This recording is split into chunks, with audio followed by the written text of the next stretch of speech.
The members of the Justice League are some of the most popular superheroes ever made.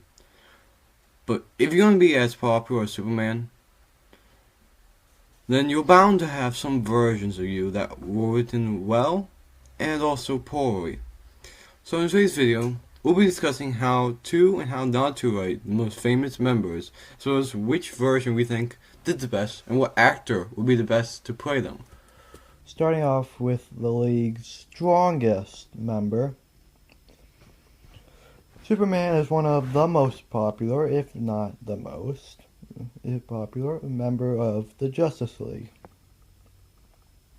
Being in over 100,000 comics, he has reached a variety of audiences and has made a name for himself. The best way to write him, though, is make him extraordinarily strong, but still let him have a lot of weaknesses that aren't just kryptonite. A good example of this is how strong the DCAU made him, as in DC Animated Universe. He was strong enough to lift buildings and take on people like Doomsday, Darkseid, and Brainiac, but at the same time, simple things like electricity could incapacitate him. This was a way to nerf him and not make him just the main, the main player in the league.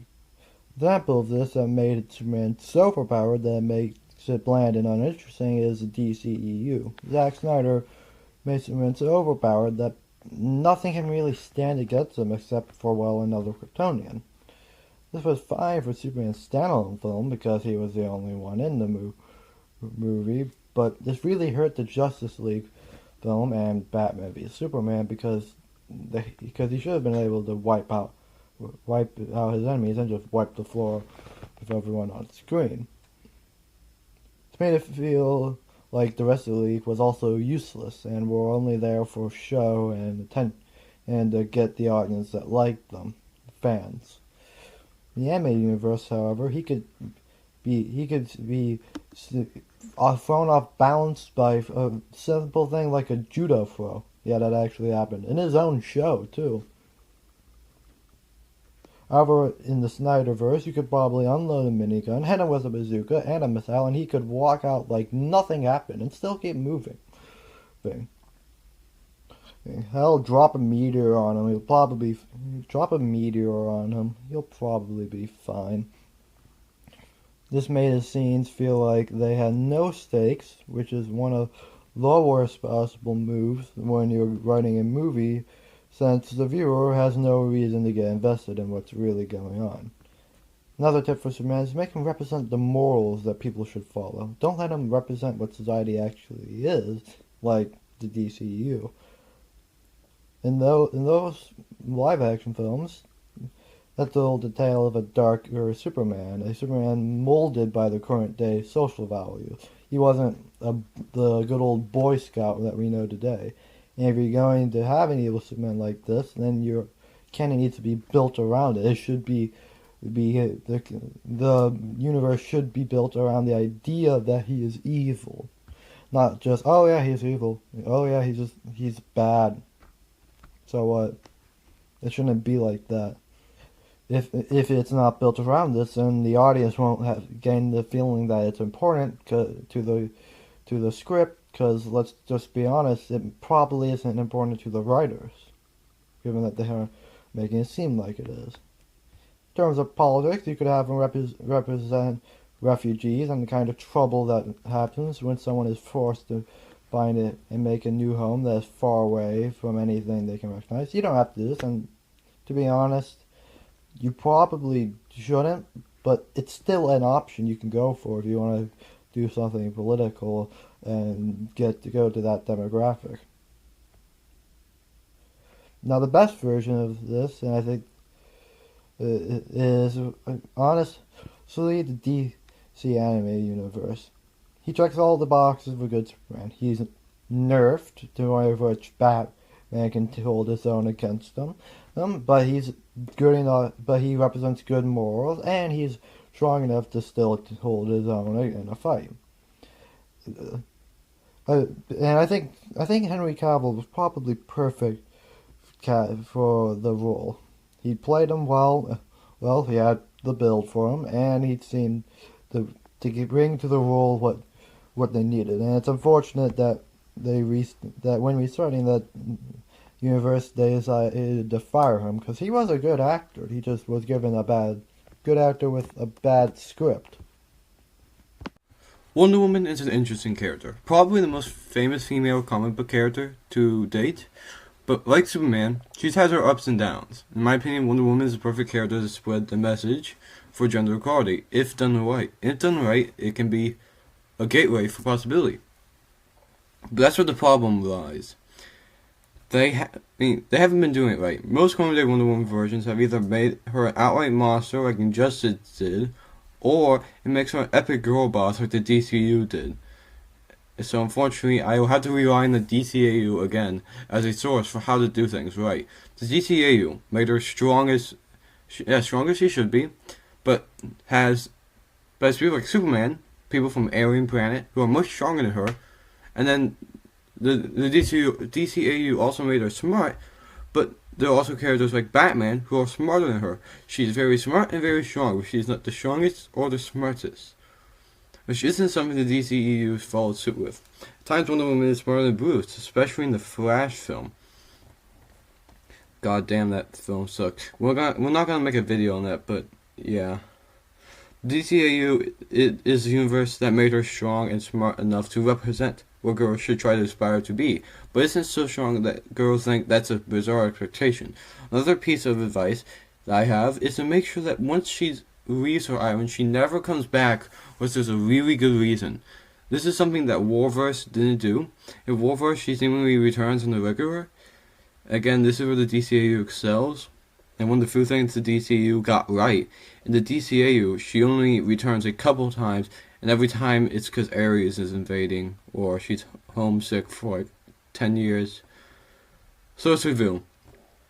She should be smart, but not a genius. She should be strong, but not godly strong. She should be fast, but not Flash level. And she should be able to fly because she shouldn't be able to fly because Wilds have an invisible jet if she can fly. And she shouldn't return home without good reason. Now, I don't particularly have an opinion on who should play Wonder Woman. Just don't cast Gal Gadot again. Now, in my opinion, the best version of Wonder Woman is the one for the DCAU. Yeah, that's right. DCAU takes a second victory. Moving on to a more flashy character.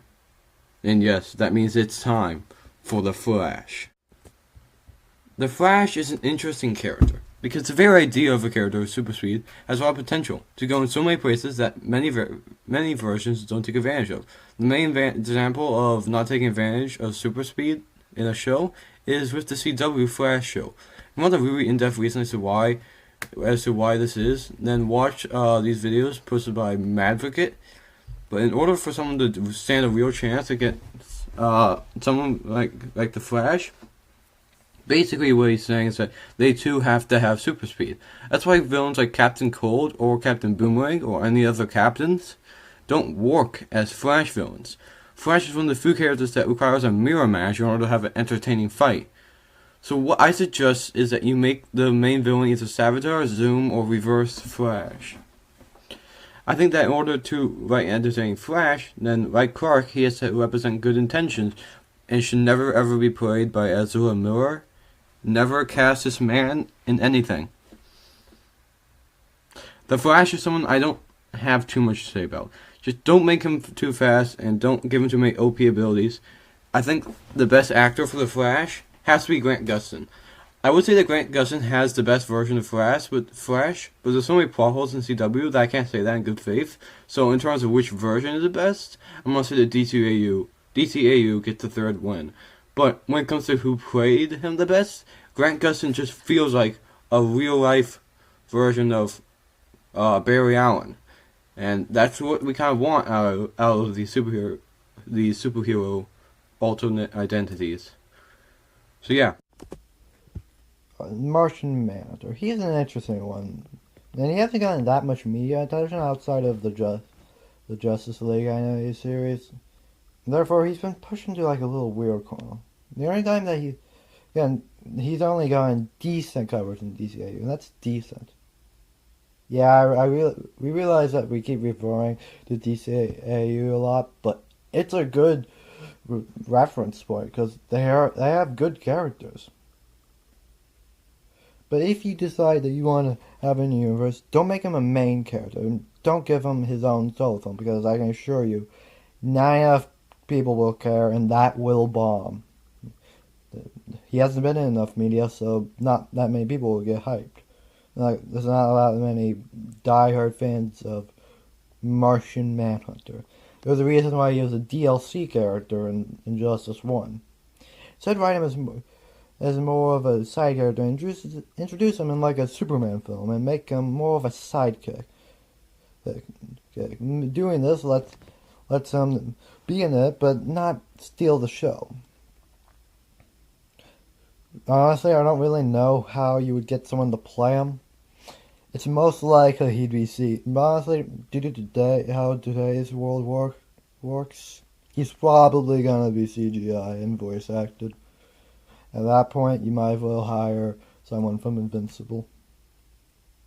And obviously, the best interpretation was the DCAU. Mainly because it seems to be the only interpretation. But even that one had a problem. We had stuff like the little meme of "I wish I could help you, Flash," where he had so many powers but never used them, which is something that you need to avoid doing. You need to limit his power set and make sure that if you're gonna not have him use his powers when he should, you have to have a good reason. He should be a supporting character that helps influence those abilities and support characters to make sure they do the best. He should feel he should feel out of place. He's from Mars, and he has been that way for a while, and he shouldn't feel like he fits in. He should feel alienated, and as the story goes, he should get more accustomed to Earth. Now time for Aquaman. Aquaman can be done in two ways.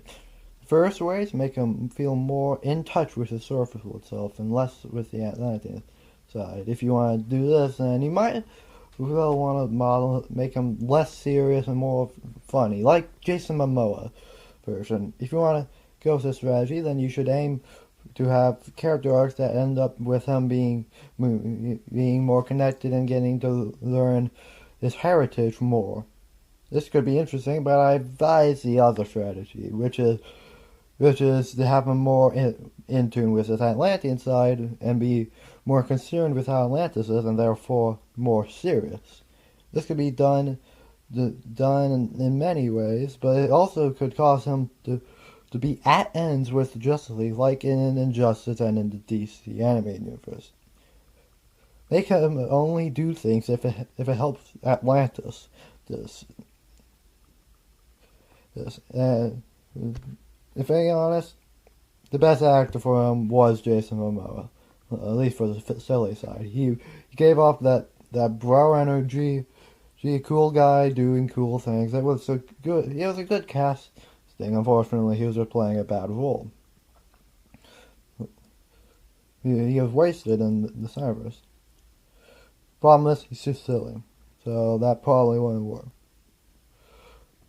He shouldn't be acting like a drunken hobo 24/7. The best adaptation is obviously DCEU, where in the Snyderverse he's just doing cool bro guys doing bro things. In the animated universe, he freaking chops off his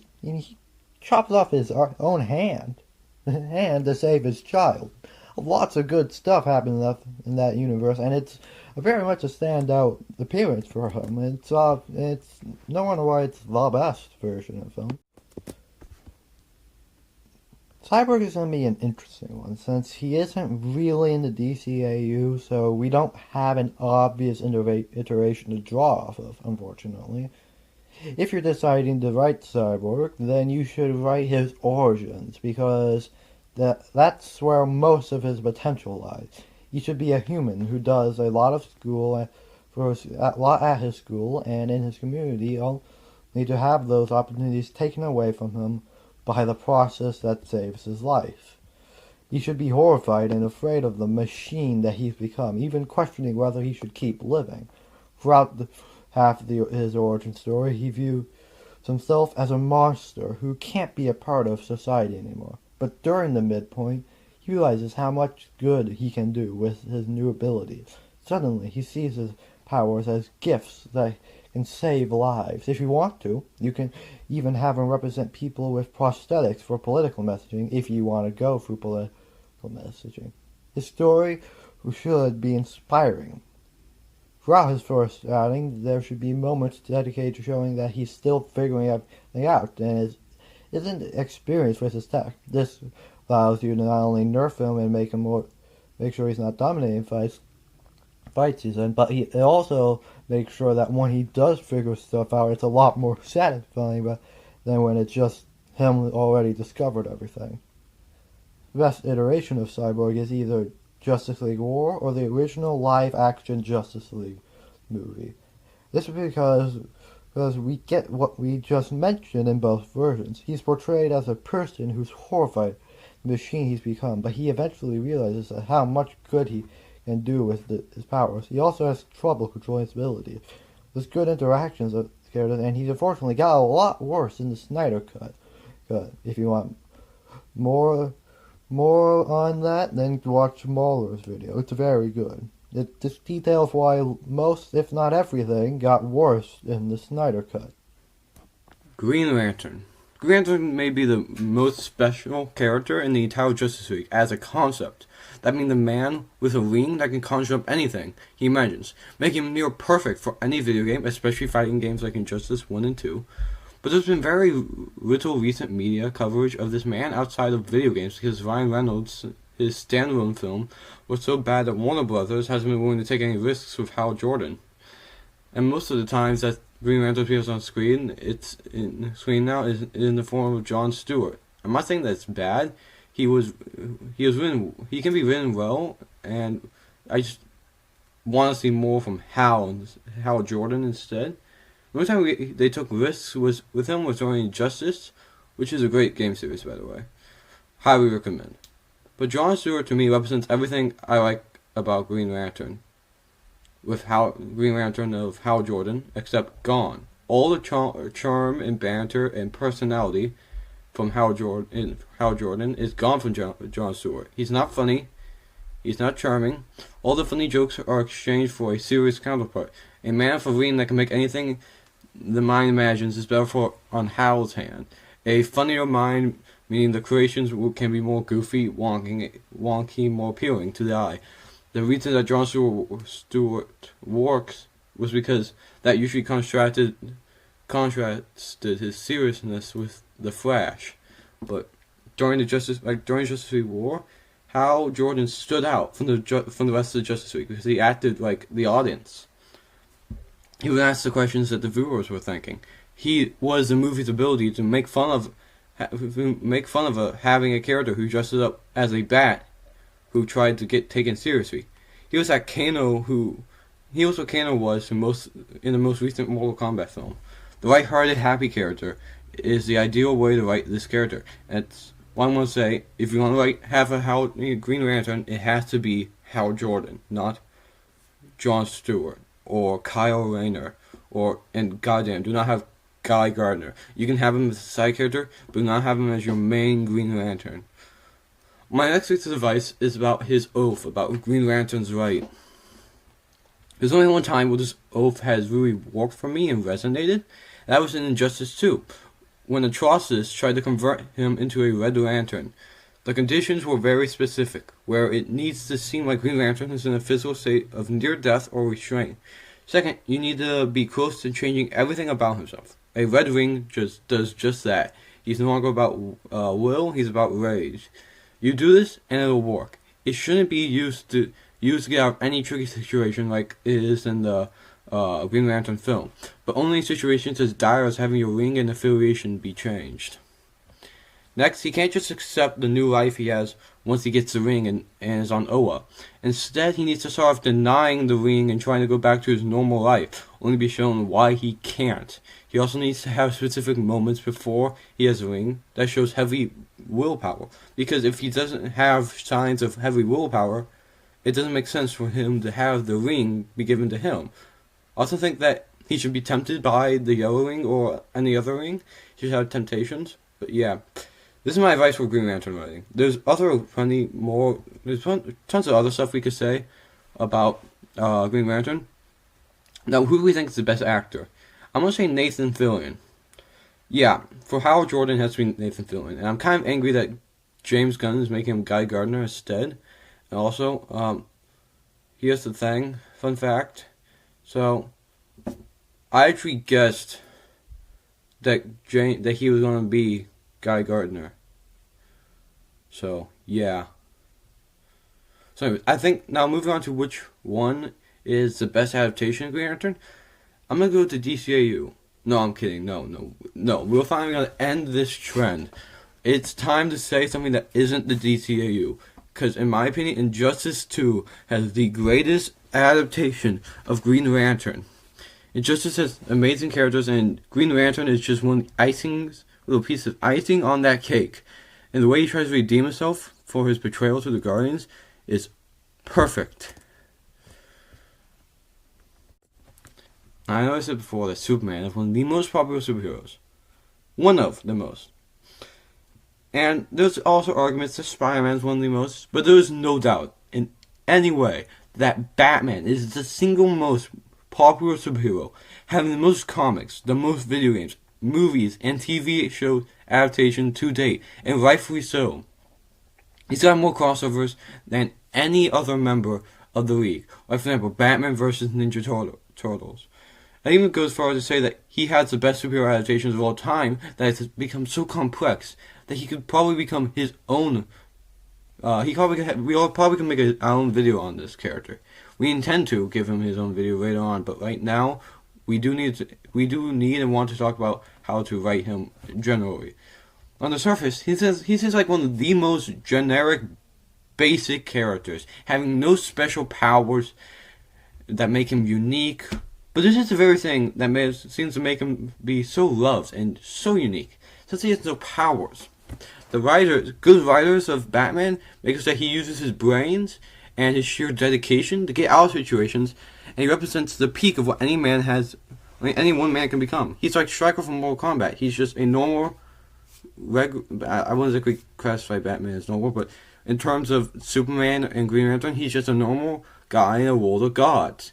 He's a guy, it's like the Justice 1 title, Gods Among Us. He is the us, gods is Superman.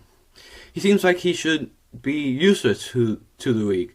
That is, until you realize that the rest of the League would be very dead without him, knowing over 100 forms of martial arts, and for the record, this would mean he has to master 2 martial arts every month. Having the combined knowledge to get him, you could easily get 12 PhDs. He's even swapped 2 cups with a guy seeing because the man blinked. That's in 300 milliseconds. That would beat Flash. The Flash could not do this. Pretty sure the Flash can attain such a feat, which may be one of the reasons why Captain Cold beats him all the time, because he can't quite swap cups with a blink of an eye. Batman fights off most of his rogues gallery within one night on the regular, and is without a doubt the strongest and smartest superhero, and is what every guy pushes to become when they go to the gym. They go to the gym trying to become the next Batman. It doesn't really work, but they do try. For record, everyone out there, keep trying. My first piece of advice is to not show his parents dying. We've seen this so many times that unless there's something new and different about this, about these parents dying this time, there's no point in putting this scene in. The only reason I would like to see something like this, is if it instead turns out to be the death of Prometheus' parents. That's a story for a different video. My next advice is to make sure that he never kills anyone, not even indirectly. The easiest way is to piss off a fan base, is to make Batman kill. This is something the Arkham series does amazingly, to the point that even when the Joker dies, the worst human being imaginable, Batman feels bad. To him, every life is worth his own. Every life is worth the exact same.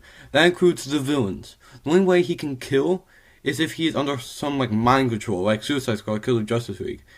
Either then avoid doing this. Don't put him under mind control so you can just see him kill. He's not killing because of his... Either if he kills, he can't be killing out of his own free will. He has to be forced to. He has to be under some sort of mind control. However, the smaller move is that if you have a moment where he kills due to mind control, he suddenly breaks control due to his immense willpower and strength. Speaking of mind control, Batman needs to have strong willpower. So strong that his willpower may be better than Hal Jordan. His willpower needs to be so powerful that he can fight mind control. An example of this is in the Constantine anime film.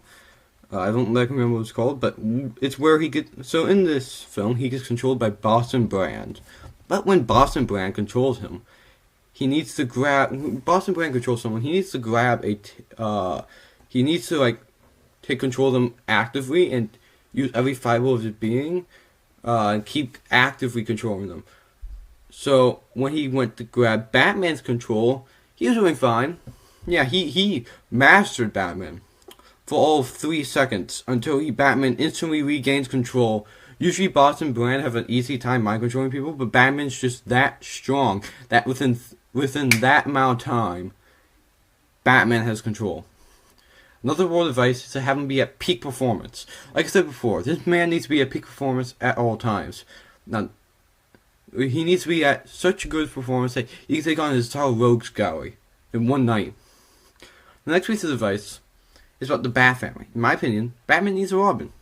The reason why we haven't had a Robin is that Joe Schumacher, he made a film called Batman and Robin that did so badly, and I believe was the worst box office Batman film, that no live-action Batman directors had the guts to put Robin in the film. But why I believe that there needs to be a Robin is that Batman will be a dark and broody character, which is all fine, but the perfect way to offset this is to have a light-hearted Robin. Robin needs to be the light to Batman's dark. This also means that Robin can't be Jason Todd, because Jason, he tends to kill. I think that we need to make sure that Batman has a bunch of allies. Not so that he has people to work with, but to act on his greatest fear, which is my next piece of advice. Which is, he needs to be constantly afraid of other superheroes going bad, or going under mind control. A perfect example of this is in Justice League Doom. By the way, go watch that anime film, it's amazing. You should be worried about the worst-case scenarios at every moment of any time he's on screen. This has always been one of Batman's basic instincts, to have contingency plans for other heroes and villains. Batman has no superpowers. We've already said this. So he needs to do something to be able to compete with the other heroes. I don't just mean get 12-pack and basically be Lego Batman, where he is, like this film said, have a 9-pack. But to be honest, he needs to be honest, this will probably take a lot of Batman's time. This is a lead into my next word of advice. Don't make Batman do anything in his free time, or as Bruce Wayne. I say this because he'll either be busy, because his free time will either be busy beating up criminals, or making contingency plans for the other heroes. Again, Batman's such a complicated character that we will probably have to go over him in an entire another video, which will be planned. It's not our next video. We still have one more video planned, and then we will go for the How to Write Batman video. Now, for who should play him? I would say Kevin Conroy. But he is dead. Speaking of, rest in peace, Kevin Conroy. But considering he's dead, he can't play him anymore, meaning he can't be the perfect person to play him. So keeping that in mind, I was able to narrow it down, the wide range of actors, to one. I have to pick, if I'm being realistic, Alan Ritchson. Let's be honest, Alan is probably the celebrity that looks most like the Batman in terms of muscle. I'm pretty sure that he's even shown more. He's even shown interest in the role. He said that he would love to play Batman. Not like he would love to play Batman. And if Gunn would hire him, he said he would absolutely take the role. But I was thinking he's the best for the role, but because he's not as devoted as Batman is. Another good reason for him to play Batman is because he's got experience in superhero roles like Batman. If you don't know, he played Hawk in Hawk and in the show Titans. This may just be us, but our favorite part of that show was Hawk. It just was. Like I said in the beginning section, there have been a lot of good Batman adaptations. A lot of them were bad. A lot of them were pretty good. The ultimate question is, which one was the best? Is it Pattinson? Is it Affleck? Or is it Bale? Or maybe it's Keaton. Or, hell, if it might be Clooney. Okay, it's not Clooney. And it's not even any of those. That's right.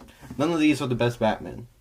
It should come to no surprise that the best Batman is one of the many Conroy adaptations. But now, for a different question. Which Conroy adaptation is best? Is it Injustice? Maybe it's the few times it was in the Warverse. Or am I simply going to give it to the DCAU again? I mean, this has been the trend. No. Again, it's none of those. I have a firm belief. This channel has a firm belief.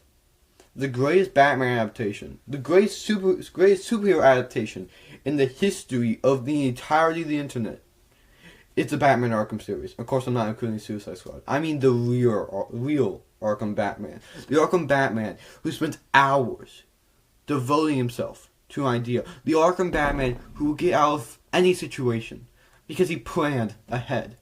The Arkham Batman who has amazing character arcs, who really cares about every life equally. That is the greatest Batman adaptation. It represents everything that Batman needs to be, that every Batman should try to aspire to be. At least that's what every experienced Batman should try to be, and every unexperienced Batman should be. Look at Batman Arkham Origins. That was an amazing one. Now, granted, that wasn't Kevin Conroy, so it doesn't quite win the best Batman adaptation. That's the Arkham Batman with Kevin, but that was also a really good one. But like I said before, Arkham Batman with Kevin Conroy is the single greatest Batman adaptation of all time, and we will die on this hill. Now let's bring it all together in this section and talk about the Justice League, how they should be written as a whole. I believe that they should be brought together by an alien invasion, and Martian Manhunter, using his powers, his mind powers, should get them to meet us on location. But Batman, let's have him follow via, he's trying to investigate where Superman went, because he saw Superman go somewhere, so he's following him. He's not going because of Martian Manhunter, he's going because of his detective personality. So more kick into Batman's detective character. I'm going on a tangent. Anyways, back to the point. And then that would be the thing driving Wonder Woman to leave the mascara, is the attack. And she feels guilty for leaving man's world without help. And we should have the team members learn how to use teamwork to their advantage throughout their journey to overcome differences they may have. They should start off by having no teamwork skills and end up having really good teamwork skills. They should learn how to work with each other. We should have Martian Manhunter be the one with special information about the attack that helps them win. And to keep the audience entertained, kill off Batman. Yes. Well, no, not really. Instead of Martian Manhunter, be shielding his presence from the enemy from finding out, so that Batman can make something that repels the alien invasion. Does all this sound familiar to you? Well, I know why, because this is exactly what happened in the DCAU. It was near perfect. Don't worry, I still have a few notes I'll go over, but that's what pisses me off the DCAU. It ended the DCAU, basically. When the DCAU had the perfect beginning, the perfect middle, the perfect end. It was perfect. Down to the last minute detail. But let's go over my notes that it didn't quite do so well. First, Batman shouldn't be a partial member, like he is in the show. I think he should be a full-time member. And here are two good reasons why. The first is, like I said before, he needs to be having backup plans, so that will go against his teammates for the just in case. The easiest way to do this is by becoming a full-time member of the Justice League. Maybe even leading member. Letting him have as much access as possible to information and facts on the JLA, Justice League of America, for all those who don't know what that acronym means. The second reason is that the whole reason why the Justice League and Bat Family and other teams that Batman's contingency plan on the person, the whole reason why the Bat Family and Justice League exists, so Batman has created a contingency plan against himself.